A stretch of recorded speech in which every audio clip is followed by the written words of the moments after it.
Hello students, आज हम करेंगे अपना क्लास 12th का चैप्टर नंबर 6 जो कि है dissolution of A partnership firm. देखिए, हमारी जो अकाउंट्स हैं उसके दो पार्ट्स हैं हमारे 12th क्लास में।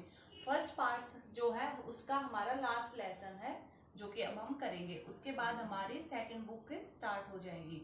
तो आज का हमारा है इस फर्स्ट बुक का लास्ट लेसन जो कि है dissolution of A partnership firm.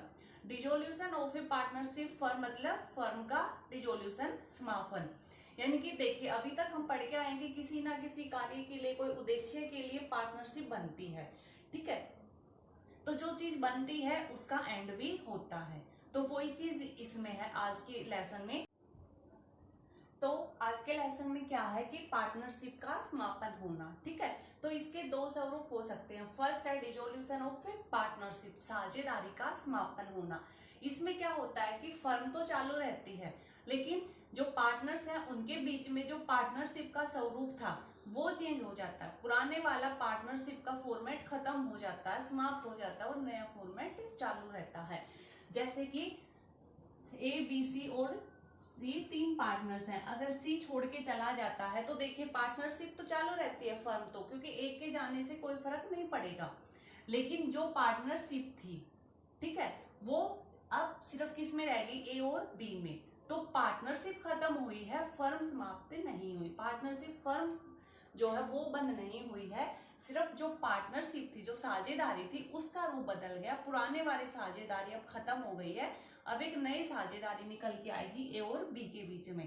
ठीक है, उसी तरह से हो सकता है कि ए, बी, सी तीन पार्टनर्स हैं, तो इनके बीच में पार्टनरशिप चली आ रही थी। अब इसमें डी भी आ जाता है नया शामिल होके, तो जो पुरानी पार्टनरशिप थी, जो उसकी कंडीशंस थी, जो उसका फॉर्मेट था, वो चेंज हो जाता है, क्योंकि अब वो पार्टनरशिप काम नहीं करेगी। अब क्योंकि ये पार्टनर्स हो गए 4, तो जब पार्टनर्स के बीच में कुछ चेंज होता है, साझेदारी की कंडीशंस चेंज हो जाती है, उसका स्वरूप चेंज हो जाता है, तो उसको कहते हैं डिसोल्यूशन ऑफ पार्टनरशिप। इसमें क्या होता है कि पुरानी पार्टनरशिप खत्म हो जाती है और एक नए सिरे से दूसरी साझेदारी स्टार्ट होती है। इसमें साझेदारी फर्म समाप्ति नहीं होती, फर्म ऐसे के ऐसे कंटिन्यू चलती रहती है।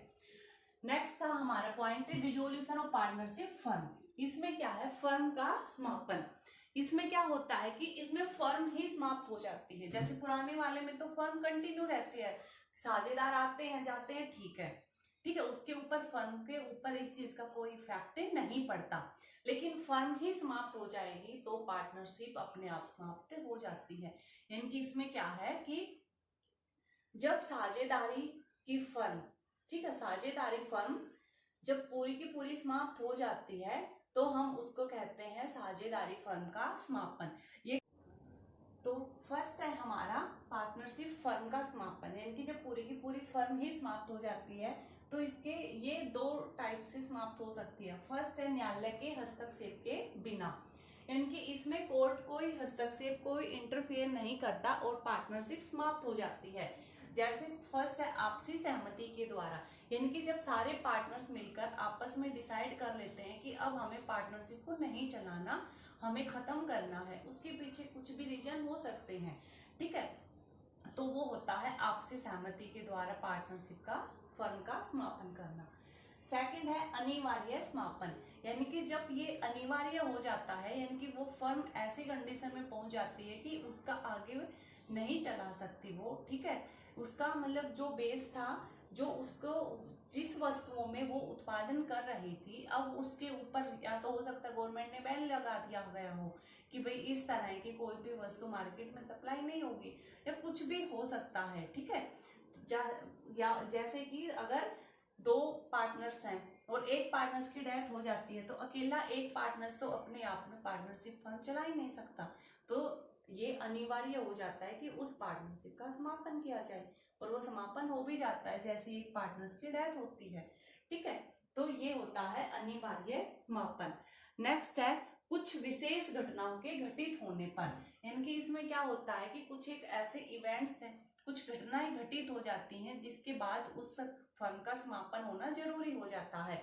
जैसे कि मान लीजिए पार्टनरशिप फर्म बनी थी कि भाई चलिए, जैसे ये रोड बनते हैं, ठीक है, पुल बनते हैं। तो रोड के लिए बनी थी कि भाई 4 पार्टनर्स ने मिलकर डिसाइड किया कि हम इस पुल का जो है हम निर्माण करेंगे। उन्होंने उसका कॉन्ट्रैक्ट ले लिया, ठेका ले लिया उस पुल को बनाने का, और उन्होंने पार्टनरशिप इसी शर्त पर करी थी कि जैसे ही पुल बन के तैयार होगा हम लोग पार्टनरशिप को समाप्त कर देंगे। ठीक है, तो 1 साल, 2 साल, 3 साल, जैसे ही वो पुल बन के तैयार हुआ, ठीक है, यानी कि वो घटना घटित हो गई। तो जैसे ही वो घटना, कौन सी घटना, पुल बन के तैयार होना, तो जैसे ही वो घटना घटित हो गई वैसे ही उस पार्टनरशिप का समापन हो गया, क्योंकि उस पार्टनरशिप की मेन कंडीशन ही क्या थी, पुल का निर्माण होना। नेक्स्ट है सूचना के द्वारा, यानी कि इसमें क्या होता है कि जब पार्टनर्स मिलकर एक इंफॉर्मेशन जनता को, गवर्नमेंट को प्रोवाइड करा देते हैं कि भाई अब हम ये पार्टनरशिप को खत्म कर रहे हैं, तो सिंपल एक इंफॉर्मेशन के द्वारा भी पार्टनरशिप का समापन, फर्म का समापन हो जाता है। नेक्स्ट हमारा न्यायालय के आदेश के द्वारा, यानी कि जब कोर्ट को हस्तक्षेप करना पड़ता है किसी साझेदारी फर्म को समाप्त कराने के लिए, तो उसको बोलते हैं न्यायालय के आदेश के द्वारा साझेदारी फर्म का समापन। ये कैसे होती है, फर्स्ट है, ठीक है, न्यायालय के आदेश के द्वारा, इसके पॉइंट्स मैंने नहीं लिखे हैं, वैसे समझाती हूँ। न्यायालय के आदेश के द्वारा क्या होती है कि कोर्ट को क्यों हस्तक्षेप करना पड़ता है, कोर्ट को हस्तक्षेप करना पड़ता है कि जब कोर्ट को ये लगता है कि पार्टनरशिप फर्म जो उद्देश्य के लिए ये स्थापित हुई है या जिस तरह का ये जो है व्यवसाय कर रही है वो लीगल नहीं है, ठीक है, तो वह कोर्ट उसमें इंटरफेयर करेगा और उस जो है फर्म को बंद कराएगा। या फिर कोर्ट को लगता है कि भाई इस पार्टनरशिप जो ये चल रही है इसमें जो भी पार्टनर्स हैं ये जो है गलत तरीके से जो है अपनी पार्टनरशिप फर्म को चला रही हैं, ठीक है, तो वो इंटरफेयर करके उसको समाप्त कर सकती है। या फिर जब उस पार्टनरशिप फर्म के कुछ पार्टनर्स या एक पार्टनर्स कोर्ट में एप्लीकेशन देता है कि भाई मेरे साथ इन्होंने गलत किया है, ये लाभ का बंटवारा बराबर नहीं कर रहे हैं, मेरा हिस्सा नहीं दे रहे हैं, तो फिर कोर्ट को भी लगता है कि नहीं ये पार्टनरशिप सच में ही फ्रॉड कर रही है, तो भी वो कोर्ट उसको समाप्त करने को, उसको बंद करने के लिए बोल सकता है। तो कई ऐसे रीजंस होते हैं जिसके बेस पे कोर्ट को भी हस्तक्षेप करना पड़ता है एक पार्टनरशिप फर्म को बंद कराने के लिए, ठीक है। नेक्स्ट है हमारा साझेदारी का समापन और फर्म का समापन, जो के ऊपर हम पढ़ के भी आए हैं। तो अब हम क्या है, अब हम इसमें डिफरेंस देखेंगे कि साझेदारी का समापन क्या होता है, फर्म का समापन क्या होता है। ऊपर हम वैसे मीनिंग देख के भी आ चुके हैं, तो कई बार आपको एक डिफरेंस भी पूछ लेता है, ठीक है, कि साझेदारी का समापन और फर्म के समापन में अंतर बताइए। तो फर्स्ट है जैसे हमारा मीनिंग है, साझेदारी के समापन में क्या होता है कि जो साझेदारी चली आ रही है उसका स्वरूप चेंज हो जाता है, ठीक है, उसका पैटर्न बदल जाता है, लेकिन फर्म ऐसे के ऐसे चलती रहती है। लेकिन फर्म के समापन में पूरी की पूरी फर्म ही समाप्त हो जाती है, ठीक है। फर्म का समापन का मतलब है साझेदारी भी समाप्त हो जाना, लेकिन साझेदारी के समाप्त होने का मतलब ये नहीं होता कि पूरी की पूरी फर्म ही खत्म हो गई। साझेदारी के समापन के बाद हम जो है, साझेदारी के समापन के बाद भी वो फर्म अपने अकाउंट्स, अपनी बुक्स को कंटिन्यू रखती है, क्योंकि फर्म बंद नहीं हुई है, सिर्फ साझेदारी समाप्त हुई है, एक नए सिरे से नई साझेदारी स्टार्ट हुई है। लेकिन फर्म का समापन जैसे ही होता है वैसे ही फर्म की जो बुक्स होती हैं, जो रिकॉर्ड रखते हैं, वो सारे भी समाप्त हो जाते हैं, ठीक है। उसके बाद है व्यवसाय का चालू होना। साझेदारी का समापन में व्यवसाय चालू रहता है, व्यवसाय के ऊपर कोई असर नहीं पड़ता, लेकिन फर्म के समापन में व्यवसाय भी बंद हो जाता है। ये नहीं है कि फर्म समाप्त हो गई तो उसका व्यवसाय लेन देन चालू रहेगा, नहीं, ठीक है। उसके बाद है नेक्स्ट पॉइंट हमारा प्रभाव, इफेक्ट क्या पड़ते हैं। साझेदारी के समाप्त होने से क्या होता है, ये वो बता दिया इफेक्ट क्या होते हैं। साझेदारी के समाप्त होने का ये इफेक्ट नहीं होता कि फर्म भी समाप्त हो गई है। साझेदारी के समाप्त होने का मतलब है कि एक नए रूप में नई साझेदारी स्टार्ट हो रही है, लेकिन फर्म का समापन का मतलब है कि पूरा का पूरा बिजनेस अब क्लोज हो गया है, वो साझेदारियां पे समाप्त हो गई है, ठीक है। तो ये आपके कुछ एक पॉइंट्स थे दोनों में डिफरेंस के। अब हमारा आता है settlement of accounts in resolution. जब डिसोल्यूशन होता है, जब समापन होता है, ठीक है, जब अकाउंट्स का सेटलमेंट कैसे होगा, कौन कौन से अकाउंट्स बनते हैं, किस तरह से हम जो है अकाउंट्स को बनाएंगे, ठीक है। तो इसमें क्या होता है कि सबसे पहले जैसे ही फर्म समाप्त होएगी, हम देखिए जैसे ही हम कोई दुकान को बंद करते हैं नॉर्मली, ठीक है, तो जैसे हम अपनी दुकान को बंद करते हैं, हम क्या देखते हैं कि भाई चलो दुकान बंद कर दी, दुकान में जो सामान था वो बेच देते हैं, ठीक है। और हमारे पास अगर हमने दूसरों से पैसा ले रखा था तो उसका पैसा चुका देते हैं, और एंड में देखते हैं कि भाई मेरे को इस दुकान से बंद करने से के बाद क्या कोई पैसा वैसा बचा मेरे पास, कोई लाभ हुआ मेरे को या नहीं। तो ऐसे नॉर्मली हम देखते हैं, वही चीज इसमें होती है। पार्टनरशिप फर्म के डिसोल्यूशन में भी यही चीज देखा जाता है कि क्या होता है कि सबसे पहले अगर हमारे पार्टनरशिप फर्म को समाप्त करने का मेन वजह था हानि, कि हमें कंटिन्यू हानि हो रही थी, ठीक है। तो अगर हमें हानि हो रही है तो हम क्या करेंगे, हानि है तो सबसे पहले उस हानि को, अगर हमें कुछ लाभ हो रखे थे पिछले सालों से और उस लाभ का हमने कुछ पैसा इकट्ठा कर रखा था, तो वो जो बिजनेस को पूरा बंद करने से जो हमें हानि हुई है, उस हानि को सबसे पहले जो लाभ का पैसा बचा हुआ था वहां से निकालेंगे, ठीक है। अगर सपोज कीजिए हमारी हानि 2 लाख की थी और हमारे पास लाभ का पैसा 1 लाख तक ही है, तो हमारी हानि की चलो 1 लाख तक की अमाउंट तो यहाँ से कवर हो जाएगी। अब भी हमारे 1 लाख रुपए अब भी हमारे ऊपर ऐसा है जो हमें चुकाना है। तो फिर हम जाएंगे पूंजी के पास, यानी कि पार्टनर्स ने जो पैसा लगा रखा है, ठीक है, वो पूंजी। अब 2 पार्टनर्स थे ए और बी, उन्होंने पैसा लगा रखा है 20,000 और 30,000, तो 50,000 रुपए यहाँ से मिल जाएंगे, क्योंकि पार्टनर जो पूंजी लगाते हैं अगर एंड में हानि होती है तो अब उनके द्वारा लगाई गई पूंजी तक वो लोग क्या होते हैं, जिम्मेदार होते हैं, यानी कि उनका दायित्व होता है। ये हम पार्टनरशिप फर्म में पढ़ के आ चुके हैं विशेषता में। उसके बाद है अगर फिर भी हानि, जैसे यहाँ पर हमने 1.5 लाख तो कवर कर लिए, एक यहाँ से 50 यहाँ से, लेकिन हमें हानि हो रही है 2 लाख की, अब बच गए 50,000। वो 50,000 हम कहाँ से लेंगे, वो लेंगे प्रॉफिट शेयरिंग रेशियो से, यानी कि जो 2 पार्टनर्स थे ए और बी, उनका प्रॉफिट शेयरिंग रेशियो मान लीजिए 2:1 था, ठीक है। तो हम ये जो 50,000 रुपए हानि के बच गए, ये 50,000 हम 2 और 1 के रेशियो में ए और बी से मंगवाएंगे, क्योंकि भाई उन्होंने आज तक लाभ लिया है फर्म से, तो अगर फर्म को हानि हो रही है तो वो अब चुकाएंगे, ठीक है। तो इस तरह से फर्म की हानि को पूरा किया जाता है, सबसे पहले लाभ से, फिर पार्टनर्स के कैपिटल से, और उसके बाद भी अगर हानि रहती है तो पार्टनर से उनके प्रॉफिट शेयरिंग रेशियो के अनुपात में पूंजी मंगाई जाती है।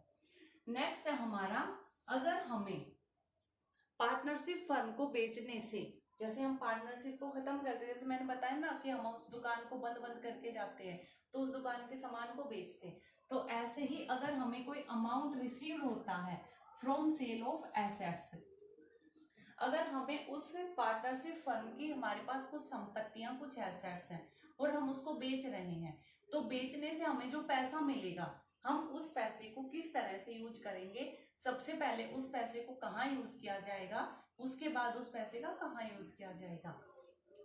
तो सबसे पहले अगर हमने अपनी दुकान को बंद किया, मान लीजिए, ठीक है, अगर हमने अपनी दुकान को बंद किया और उसका सारा सामान बेचा, हमारा सामान बिका 1 लाख रुपए में, ठीक है, तो अब हम यूं थोड़ी ना कि उस सामान को बेच के अपने घर आ गए 1 लाख, अब हम ये देखेंगे कि भाई मैंने पैसा ले किस से रखा था, उनका भी तो चुका के जाऊंगा ना, तो मैंने 1 लाख रुपए मेरे पास आ गए उस दुकान को बेचने से। अब मैं सबसे पहले क्या करूंगा, थर्ड पार्टी के लोन की पेमेंट करूंगा, यानी कि अगर मैंने किसी थर्ड पार्टी से, बाहरी व्यक्ति से अगर कोई पैसा उधार लिया था तो मैं उसका पैसा चुकाऊंगा। जैसे मान लीजिए हमने बैंक से ले रखे थे 30,000 रुपए, ठीक है, तो हम इसके ये चुकाएंगे। हमने एक्स नाम के व्यक्ति से ले रखे थे 20,000, तो हम उसके चुकाएंगे, तो 50,000 हमने चुका दिए, 1 लाख की बचत हुई थी, 50 का चुका दिया, अब हमारे पास 50 बचे।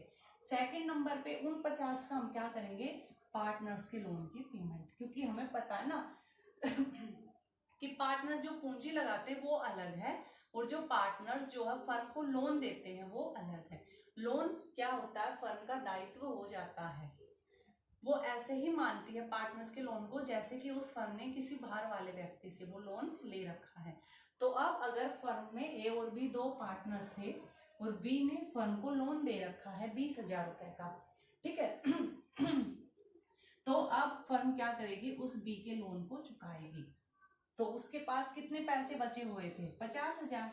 उस 50,000 में से बी के लोन के 20,000 रुपए हम चुकाएंगे, ठीक है, चुका दिए। अब बच गए फर्म के पास 30,000। इसका अब क्या यूज करेगी वो, अब उसका यूज करेगी कि पार्टनर्स के कैपिटल अकाउंट के बैलेंस की पेमेंट। अगर पार्टनर्स का, जैसे हम कैपिटल अकाउंट बनाते थे ना, उस कैपिटल अकाउंट बनाने में अगर किसी पार्टनर्स का क्रेडिट बैलेंस निकल के आता है, यानी कि अब हम देखते हैं डेबिट क्रेडिट दो साइड हो जाती है पार्टनर्स की, ठीक है। एक साइड से हम अगर डेबिट होता है तो इसका मतलब हमें मंगवाना है पार्टनर से पैसा, क्रेडिट का बैलेंस है तो यानी कि हमने देना है। तो अगर किसी पार्टनर्स का कैपिटल अकाउंट से कोई ऐसा बैलेंस निकल के आता है जिससे लगता है कि फर्म को ये पैसा, ये पूंजी वापस उसको देनी है, ठीक है। तो मान लीजिए ए का निकल के आ रखा था 10,000 रुपए से बैलेंस कैपिटल का, तो अब हम ए की उस कैपिटल अकाउंट का सेटलमेंट करेंगे, उसका पैसा चुकाएंगे। तो इस 30 में से फिर हमने उसका 10,000 चुका दिया। अब फर्म के पास बच गए 20,000। अब फर्म क्या करेगी कि रिमेनिंग अमाउंट को, जो 20,000 बच गए, उसको क्या करेगी, ए और बी में प्रॉफिट शेयरिंग रेशियो में बांट देगी, क्योंकि ये बचा हुआ प्रॉफिट है, लाभ है, ठीक है। तो इस तरह से अगर हानि होगी तो उसको कैसे लिया जाएगा, सबसे पहले लाभ में से, फिर कहां से, कैपिटल में से, और उसके बाद भी अगर लॉस होता है तो पार्टनर से प्रॉफिट शेयरिंग रेशियो में वो अमाउंट मंगाई जाएगी। अगर हम अपने एसेट्स को बेचते हैं तो उसका पैसा कैसे यूज करेंगे, सबसे पहले हम कैसे यूज करेंगे, थर्ड पार्टी के लोन की पेमेंट करेंगे, उसके बाद पार्टनर्स के लोन की पेमेंट करेंगे, और उसके बाद हम क्या करेंगे, पार्टनर्स के कैपिटल अकाउंट के बैलेंस की पेमेंट करेंगे, और उसके बाद भी अगर पैसा बच जाता है तो हम प्रॉफिट शेयरिंग रेशियो में सारे पार्टनर्स में उस पैसे को बांट देंगे, ठीक है। तो ये था आपका settlement of account in dissolution. उसके बाद आपका नेक्स्ट पॉइंट आएगा फर्म के ऋण और निजी ऋण। तो आपको एक पॉइंट इस लेसन में देखने को मिलेगा, फर्म के लोन और प्राइवेट लोन या पर्सनल लोन। इसमें क्या होता है कि जब फर्म किसी बाहर दूसरे व्यक्ति से पैसा लेती है, ठीक है, फर्म अपने मतलब फर्म के कार्यों के लिए जब कोई पैसा बाहर वाले व्यक्ति से लिया जाता है तो उसको कहते हैं फर्म के ऋण। निजी ऋण क्या होता है, जब कोई पार्टनर्स, ठीक है, अपने खुद के लिए कोई बाहर के व्यक्ति से लोन लेता है तो वह होता है उसका निजी ऋण। जैसे एक फर्म है, पार्टनर्स है ABC, इनकी एक फर्म है, इन्होंने बैंक से लोन लिया है, ठीक है, फर्म के कोई काम करने के लिए, फर्म का कोई जो पेमेंट करने के लिए फर्म बैंक से लोन लिया है, तो ये हो गया फर्म का लोन। अब पार्टनर्स हैं ABC, इधर ए ने जो है अपने खुद के भाई मकान बनाने के लिए या बच्चों को पढ़ाने के लिए ए ने जो है कोई लोन लिया है एम नाम के व्यक्ति से, ठीक है, एम से लोन लिया है, या फिर ए ने हो सकता है बैंक से भी लोन लिया है। तो ये क्या हो गया, ये हो गया निजी ऋण, यानी कि ये जो ऋण है, ये जो लोन है, ये ए का है, ये फर्म का नहीं है, ठीक है। तो ये इनमें मेन डिफरेंस है। तो जब फर्म समाप्त होएगी, ठीक है, तो जब जो पैसा होगा, ठीक है, फर्म को समाप्त करने के बाद जो पैसा आएगा, जैसे यहाँ पे एसेट्स को बेचने के बाद आया था, तो फर्म क्या करेगी, उस पैसे से सबसे पहले अपने खुद के ऋणों को पूरा करेगी। उस पैसे से ए ये नहीं कहेगा कि मेरे को अपना लोन चुकाना है, नहीं। दूसरा क्या है कि चलो फर्म ने अपने ऋणों को चुकाने की कोशिश करी, लेकिन फर्म की अमाउंट, फर्म के पास संपत्तियों को बेचने से 1 लाख आई, और उसके जो पेमेंट करनी थी बाहर वालों को वो थे 2 लाख की, तो 1 लाख अब भी ऐसी अमाउंट है जो फर्म को देनी है बाहर वालों से। तो फिर बाहर वालों से देनी होती है तो हमें पता है कि इस अमाउंट को वो क्या करती है, बचे हुए पैसे को सभी पार्टनर से मंगवाती है प्रॉफिट शेयरिंग रेशियो में, जो कि हम यहाँ पढ़ के आए थे। तो जब उस रेशियो में मंगवाएगी तो ए जो है क्या कहेगा कि भाई मैं जो मेरी एसेट्स हैं उनको बेच के आपको हिस्सा तो दे दूंगा, ठीक है, लेकिन जो अपनी एसेट्स बेचूंगा उन एसेट्स से पहले मैं अपना खुद का ऋण पे करूंगा। तो ये एक चीज है, अगर ए के पास से ए के हिस्से में पैसे आते हैं कि भाई आपको 20,000 रुपए देने हैं फर्म को, तब जाके फर्म समाप्त होगी, तब हमारी उधारी पूरी होगी। तो ए के पास तो कोई संपत्ति ऐसी नहीं बची हुई है, उसके पास बैंक का बैलेंस भी कुछ नहीं है, ठीक है। तो ए चलो अपनी कोई उसके पास कोई एसेट्स है उनको बेच देता है। तो बेचने के बाद ये नहीं है कि ए के पास जो पैसे आएंगे वो पूरा का पूरा वो 20,000, जैसे मान लीजिए ए ने अपनी संपत्तियां बेच दी, उसको 20,000 ही रुपए मिले, ठीक है, तो 20,000 रुपए मिले, तो ए ये नहीं है कि वह पैसे वो फर्म को दे देगा। ए सबसे पहले उस पैसे से अपना खुद का जो उसने लोन ले रखा है, ठीक है, उसको चुकाएगा। उसको चुकाने के बाद अगर उसके पास पैसे हैं बचते हैं, जैसे 20 में से उसने 5,000 बाहर वालों से ले रखा था वो चुका दिया, तो अब 15,000 रुपए ही वह फर्म को दे पाएगा। तो फर्म अपने खुद की बचत में से अपने खुद के लोन पूरा करेगी। उसी तरह से अगर बाहरी मतलब अपने पार्टनर से फर्म पैसे मंगवाती है, ठीक है, तो पार्टनर सबसे पहले उस पैसे से अपने खुद के लोन को पूरा करेंगे, फिर वो उसको देंगे। तो ये इनमें एक डिफरेंस है, ठीक है। उसके बाद आपका आता है, अगर फर्म के पास लाभ फिर भी ज्यादा, जैसे ये तो हानि थी, अगर फर्म को लाभ ज्यादा होते हैं तो सारे पार्टनर में बढ़ जाता है, उस लाभ में से ए अपने निजी ऋण को पूरा पे कर सकता है। वो तो हर एक का मतलब है भाई, हर एक की इच्छा है कि वो उस लाभ का पैसा कहाँ यूज करे। तो ए के हिस्से में जो लाभ आया है, ए उस लाभ से अपनी पेमेंट कर सकता है, अपने लोन को जो है फिनिश कर सकता है, उसकी पेमेंट कर सकता है। तो मेन तो यही है कि फर्म का ऋण अलग चीज होती है और निजी ऋण अलग चीज होती है। उसके बाद है accounting treatment on dissolution of firm, यानी कि जब फर्म समाप्त हो जाती है, ठीक है, जब खत्म हो जाती है तब कौन कौन से अकाउंट्स हम बना के तैयार करेंगे, ठीक है। वो कौन कौन से अकाउंट्स होंगे, फर्स्ट होगा रियलाइजेशन अकाउंट, वसूली खाता। जैसे अभी तक हम पढ़ के आए थे रीवैल्यूएशन अकाउंट। रीवैल्यूएशन यानी कि दोबारा से वैल्यूएशन करना, मूल्य निकालना। जैसे पार्टनर शामिल होता था या पार्टनर छोड़ के चला जाता था, तो एक पार्टनरशिप का पूरा फॉर्मेट चेंज हो जाता था, तो हम दोबारा से रीवैल्यूएट करते थे हर एक एसेट्स, हर एक लायबिलिटीज को। लेकिन यहाँ पे तो पूरी की पूरी फर्म समाप्त ही हो रही है, तो पूरी फर्म अगर जब समाप्त हो रही है तो फर्म के पास जो भी एसेट्स बचती हैं फर्म उनको बेचती है, ठीक है। तो बेचने से उसको जो भी वसूली होती है वही हमारा होता है रियलाइजेशन अकाउंट, वसूली खाता, कि एसेट्स को बेचने से, फर्म की संपत्तियों को बेचने से उसके पास कितना पैसा आया, उसको क्या वसूल हुआ है। तो जितना पैसा आया है अब उस पैसे से फिर वो अपना उधारी चुकाएगी, जो बच जाएगा वो अपने पार्टनर्स में बांट देगी, ठीक है। तो फर्स्ट तो हम सबसे पहले रियलाइजेशन अकाउंट बनाएंगे, क्योंकि फर्म के पास जो एसेट्स है उसको वो बेचना है, तो उनको बेचने से क्या वसूल हुआ हम वो देखेंगे, ठीक है। तो कंफ्यूज मत होना रियलाइजेशन और रिवैल्यूएशन में, क्योंकि सिंपल है। रियलाइजेशन जब फर्म समाप्त हो जाते हैं तब बनता है, और रिवैल्यूएशन कब बनता है, जब पार्टनर शामिल होते हैं या कोई पार्टनर छोड़ के जाता है, ठीक है। रिवैल्यूएशन तो एक पार्टनरशिप फर्म में, साथ में यहाँ पे डिफरेंस भी आपका हो जाता है। रिवैल्यूएशन तो पार्टनरशिप फर्म में कई बार बन सकता है, ठीक है, रिवैल्यूएशन अकाउंट, क्योंकि पार्टनरशिप फर्म में पार्टनर्स आते जाते रहते हैं। लेकिन रियलाइजेशन अकाउंट तो एक ही बार बनेगा, कब बनेगा, जब पार्टनरशिप फर्म समाप्त हो जाएगी, ठीक है। तो ये आपका एक 6 के पॉइंट्स हैं रियलाइजेशन और रिवैल्यूएशन में डिफरेंस के, ठीक है।